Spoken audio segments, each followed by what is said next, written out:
Hello everyone, I am Ionuț. I'm with the Samsung Mobilers from Romania, and today I'm going to introduce you to the NX300, a mirrorless camera from Samsung that was announced back in January at CES and made another appearance in Barcelona during the MWC in February.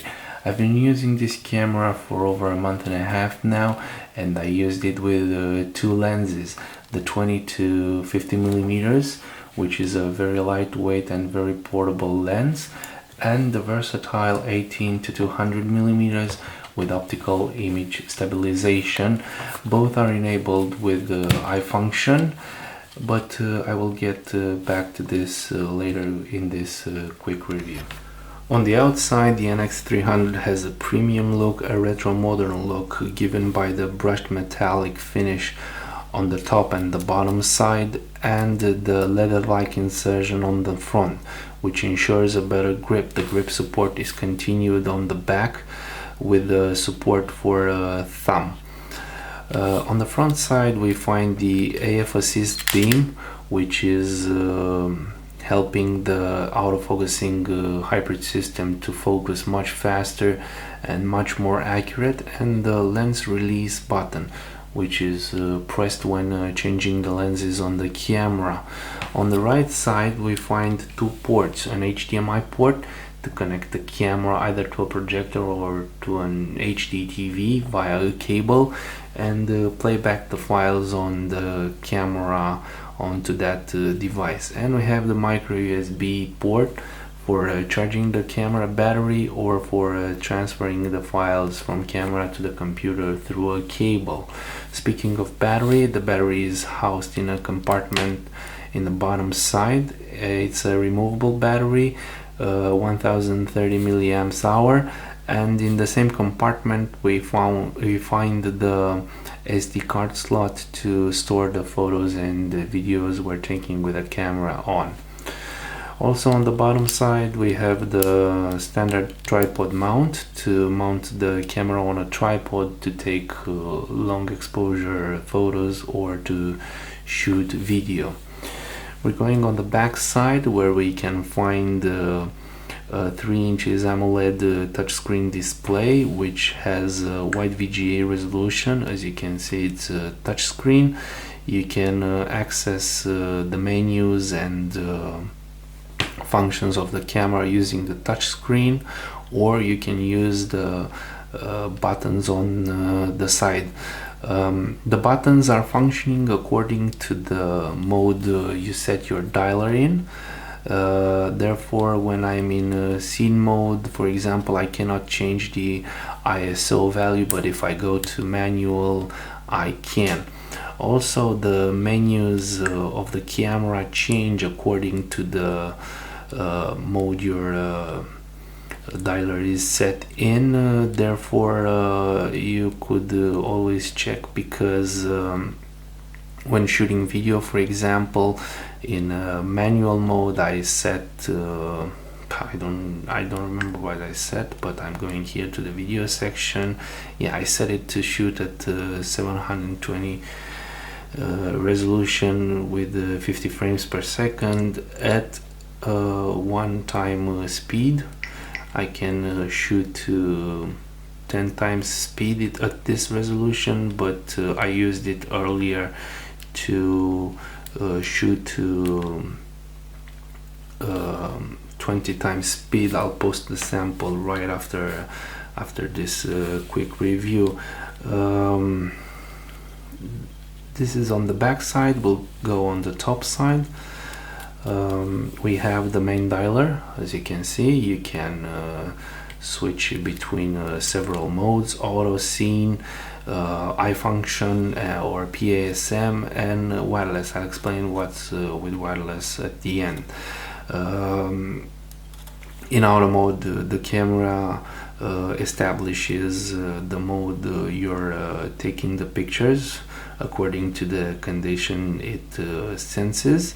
The creative zone the classical PASM. You can change in program several parameters or go to a priority. You just set the aperture and the camera calculates the other values like shutter speed or ISO sensitivity.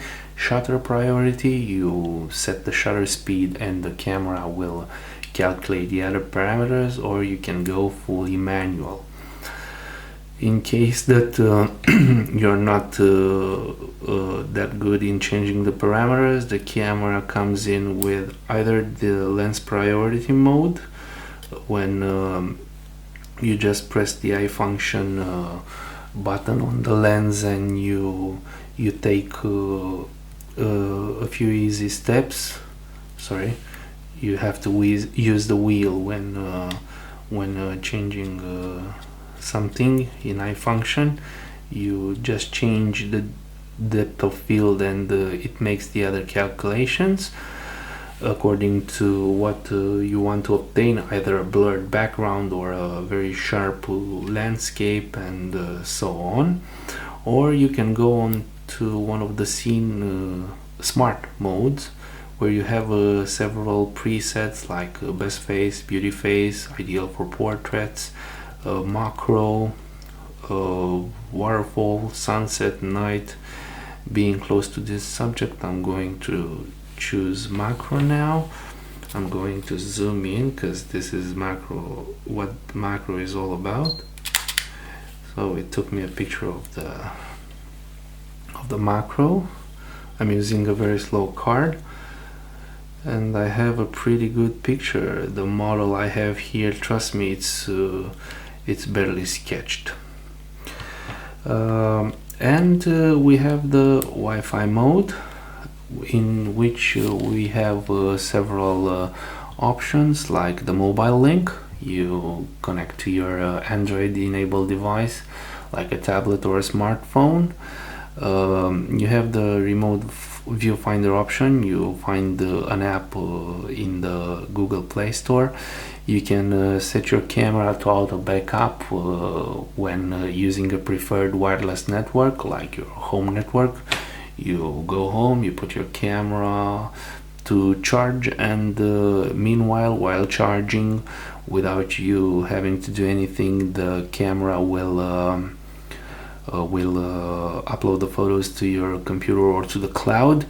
You can email photos from the camera, but I didn't set up any accounts. So first of all, it would search for wireless networks, which I have, but I'm not going to show you because you'll see my password.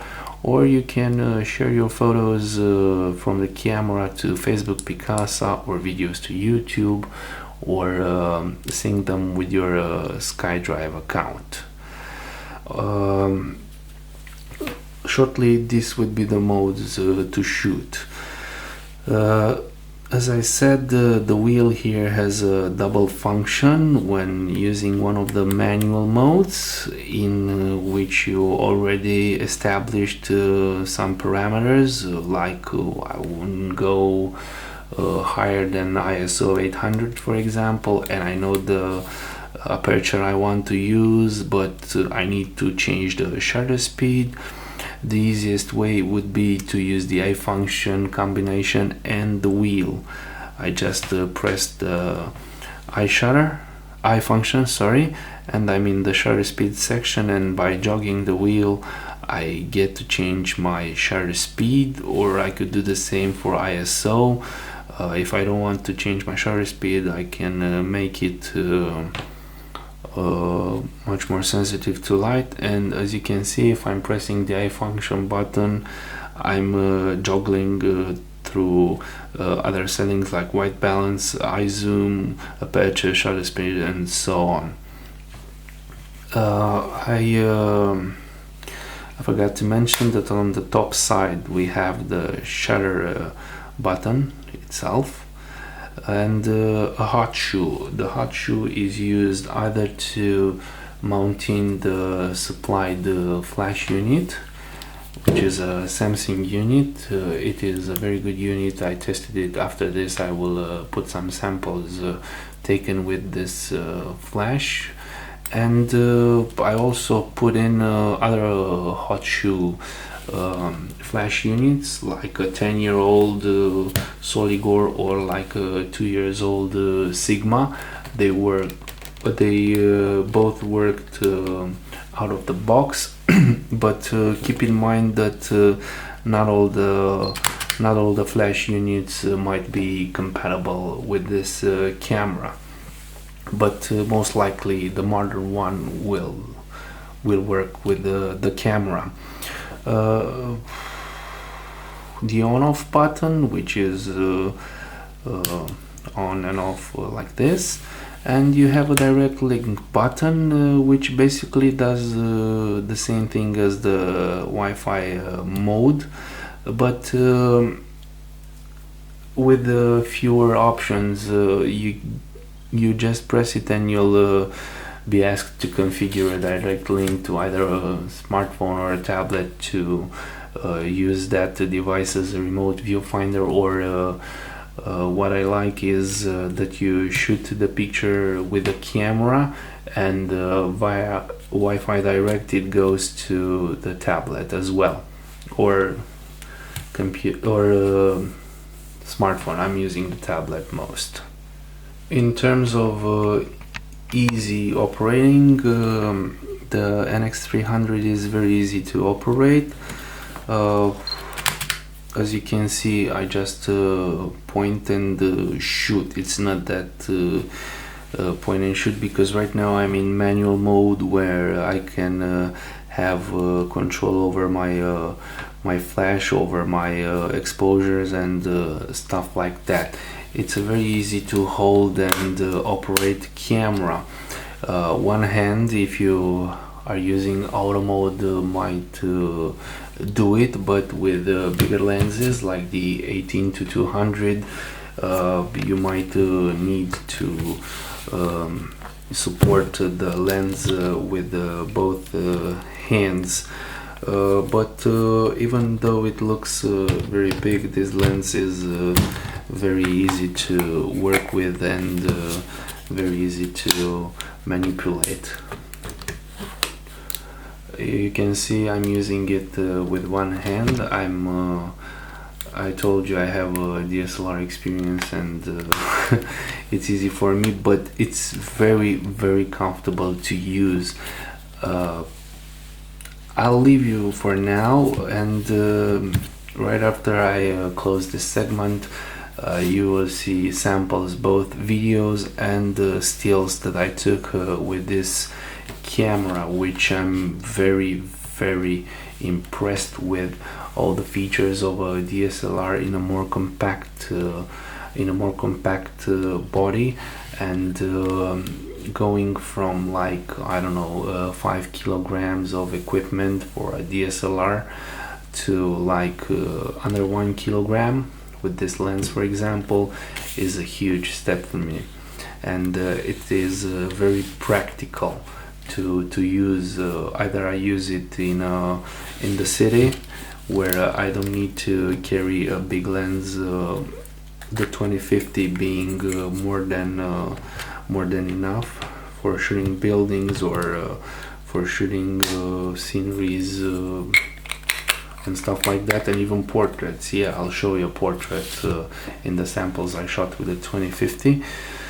Or if I want to go a step further, I'll just put the 18-200, and you'll also see some macro shots I managed to take with the 18-200. So don't close the video, wait till the samples are over.